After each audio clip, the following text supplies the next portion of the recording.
সম্প্রতি বাংলাদেশের একাধিক প্রাক্তন সেনাকর্তা এবং বাংলাদেশের নেতারা ভারত বিদ্বেষী কথা বলছে, ৭১-এর মুক্তিযুদ্ধে ভারতের অবদানকে অস্বীকার করছে, যার বিরুদ্ধে গর্জে উঠলেন মুক্তিযুদ্ধে অংশগ্রহণকারী প্রাক্তন ভারতীয় সেনারা। দাদা, আপনারা কি ভুলে গেছেন, এই যদি ইন্ডিয়া না থাকতো বাংলাদেশ কোনদিন জন্ম নিতে পারতো? বলুন আপনি, বাংলাদেশে জন্ম দিতে কারা? আমরা দিয়েছি জন্ম। বাপকে বলছে, আঙুল দেখাচ্ছে, আমরা জন্ম দিয়েছি পরে আজকে বাংলাদেশ হয়ে। রবিবার গোপালনগরে প্রাক্তন সৈনিক সংগঠনের ব্যবস্থাপনায় ৮ নম্বর আসাম রাইফেলসের প্রাক্তন সেনা কর্মীদের সম্মাননা প্রদান অনুষ্ঠানে এসে বাংলাদেশকে সংযত হওয়ার হুঁশিয়ারি দিলেন প্রাক্তন সেনাকর্মীরা। সেখানে উপস্থিত ছিলেন কার্গিল সহ বিভিন্ন সময় শহীদ হওয়া সৈনিক পরিবারের সদস্যরা, বাংলাদেশ মুক্তিযুদ্ধে অংশগ্রহণকারী একাধিক প্রাক্তন সেনা। তারা বললেন, ৭১-এর যুদ্ধে আমাদের অনেক সৈনিক শহীদ হয়েছিলেন। বাংলাদেশের এক শ্রেণীর মানুষ বদলে গিয়েছে, যারা অস্বীকার করছেন তারা বোকা। এক প্রাক্তন সেনার কথায় বাংলাদেশের একাধিক প্রাক্তন সেনা ভারতের একাধিক জায়গা দখলের কথা বলছেন।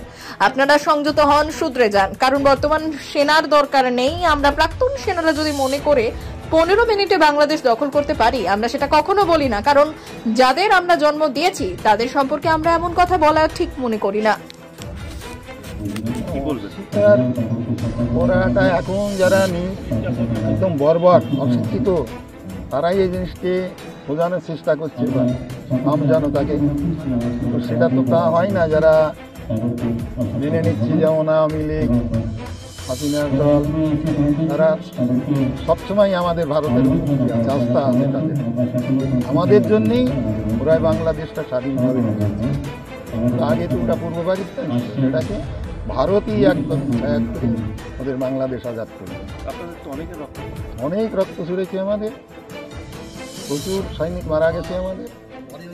লড়াই করতে গেলে তো সৈনিক মারা যায়, মানে আমি যদি একটা লাঠি মারি সেও তো আমাকে মারবে। হ্যাঁ, অকৃতজ্ঞ তো বটেই, একদম অকৃতজ্ঞ। কি বলবেন ওদের জন্য, এই যে অস্বীকার করবেন, এটা কি মেসেজ দেবেন? কি আর বলবো, বলার তো ভাষাই নেই। যারা একদম অস্বীকার করে তাদের প্রতি আর কি বলার আছে? ওদের বললেও তোরা বুঝবে না, ওরা এরকমই বলবে সাধারণ জনতাকে। কোথায় ৭১-70 বাংলাদেশ কত রকম? যশোর, খুলনা, তারপরে মাগুরা হয়ে আমরা গেলাম যশোর ক্যান্টনমেন্টে। তখন পুরো লড়াই চলছে। আমরা গেলাম এএমসিতে, আর্মি মেডিকেল কর্মী। ওখান থেকে আমাদের মঙ্গল গেলাম এলাহাবাদ। মানে তখন আর কি ঘুরে ঘুরে বেরোচ্ছে চারিদিকে। দেখেছিলেন তখন বাংলাদেশে? সে বলার মতো না। যখন ফার্স্টে মাগুরাতে বসলাম সকালবেলা, দেখি সব ভাত, মাছ, মাংস সব মানে ছড়াছড়ি দিয়ে তারা পালিয়েছে, ধরাও পড়েছে। পাকিস্তানি সেনা? হ্যাঁ, পাকিস্তানের সেনা। তখন ওদেরকে নিয়ে যায় এলাহাবাদে, নিয়ে যায় ওখানে। এই যে আপনারা গেলেন বাংলাদেশে, ভারতীয় অনেক সৈন্য মারা গেছে। মারা তো যাবে, লড়াই হলে তো মারা যাবে, কারো কম কারো বেশি, এটা তো হবে। আপনার সামনে কি গুলি চলছিল বা গুলি চলছিল? মানে আমরা তো, আমাদের মেডিকেল টিম তো আমরা ছিলাম পিছনে, মানে যেগুলো ক্যাজুয়ালিটি আসতো, মানে আহত যারা, তাদের নিয়ে আমাদের ট্রিটমেন্ট করতাম, পিছনে আমাদের টেন্ট থাকতো। আপনি একজন প্রাক্তন সৈনিক, আমি বলবো তারা বেঈমান। এক কথায় যাকে বলে মির্জাফরের নাম, এই কারণেই ওদেরকে মির্জাফর বলে। মির্জাফর হয়েছে ওরা, ওদের এই বেঈমানের জন্য। হ্যাঁ, টিভিও দেখি না, কারণ ওই দেখলে শরীর গরম হয়ে যায়, মাথা জ্বলে যায়, যার জন্য আর ওসব দেখতে চায় না। আপনি কোন কোন যুদ্ধে ছিলেন? আমি 65-এর যুদ্ধে ছিলাম, একেবারে সামনাসামনি নওশেরা সেক্টর, জম্মু কাশ্মীরে। 71-এ ছিলাম আমরা লে লাদাখ, লে থেকে আরও আগে, লে শহর থেকে আরও আগে। বাংলাদেশের যারা অস্বীকার করছে মুক্তিযুদ্ধ, ভারতীয় অবদান, তাদের উদ্দেশ্যে কি বলবেন? তাদের উদ্দেশ্যে কি বলবো? বেঈমানি ছাড়া কিছুই না। আপনারা কিছু বলবেন? সব মিথ্যাবাদী। মুক্তিযুদ্ধ অস্বীকার, বাংলাদেশের যে মুক্তিযুদ্ধ অস্বীকার, এটা আমরা ভারত মেনে নিতে পারি না। কারণ আমাদের জন্যেই, আমাদের সৈনিকের অবদানের জন্য এবং সৈনিকের ভারতীয় সেনার সাহায্যেই বাংলাদেশ সৃষ্টি হয়েছিল। পাকিস্তানকে হটিয়ে বাংলাদেশ সৃষ্টি করা হয়েছিল। তো আজকে যদি তারা অস্বীকার করে যায়, তাহলে আমাদের চরম শিক্ষা কিন্তু তাদেরকে দিতে হবে। তারা যেভাবে হুমকি দিচ্ছে, এই হুমকির কাছে আমরা ভারতীয় সেনা নত নয়। আমাদের এটুকু ক্ষমতা আছে, আমাদের প্রাক্তন সৈনিক যারা আছে তাদের পক্ষেই যথেষ্ট বাংলাদেশকে শিক্ষা দেওয়ার জন্য, কিন্তু আমরা সেটা কখনোই চাই না। আমরা চাই সৈন্য ভারত, যেটাকে সৈন্য সম্প্রীতি, যে রক্ষা থাক আমাদের উভয় দেশের সঙ্গে, আমাদের পার্শ্ববর্তী দেশ ভারত বাংলাদেশ, তাদের সঙ্গে আমাদের প্রতিনিয়ত যে যোগাযোগ এবং সহৃদয় ভাই ভ্রাতৃত্ব সম্বন্ধ সেটা থাকবে।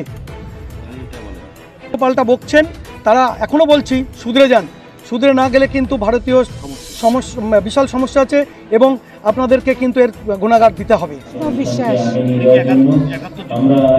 ৭১ যুদ্ধে গেছিলেন, ১.৫ বছর তো ছুটিতে আসতে পারিনি, মানে যুদ্ধ হয়েছিল।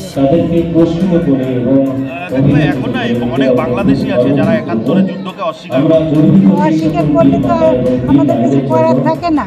হ্যাঁ, যুদ্ধে গেছিল এটা তো ঠিক, হ্যাঁ ওটা তো ঠিক। এখন এরা স্বীকার করুক না করুক, যুদ্ধে তো গেছিল।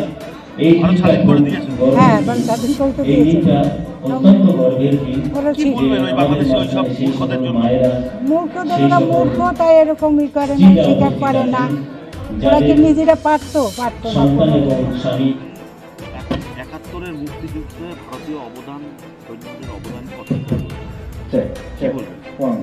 দাদা আপনারা কি ভুলে গেছেন, এই যদি ইন্ডিয়া না থাকতো বাংলাদেশ কোনদিন জন্ম নিতে পারতো? বলুন আপনি, বাংলাদেশকে জন্ম দিতে কারা? আমরা দিয়েছি জন্ম। বাপকে বলছে, আঙুল দেখাচ্ছে। আমরা জন্ম দিয়েছি পরে আজকে বাংলাদেশ রয়েছে। যদি আমরা জন্ম না দিতাম, ভারতের সঙ্গে মিলিয়ে নিতাম, তো বাংলাদেশ থাকতো কোথায়? ওর নাম নিশান থাকতো। আজকে আমাদের পর্যায়ে বাংলাদেশ আঙুল দেখাচ্ছে। ওই বাংলাদেশকে আমরা এখনই বলছি, আমাদের যে সমস্ত প্রাক্তন সৈনিক আছি, আমাদের বর্তমান লাগবে না। আমরা যদি মনে করি 15 মিনিটে বাংলাদেশ আমাদের সঙ্গে মিলিয়ে নিতে পারি।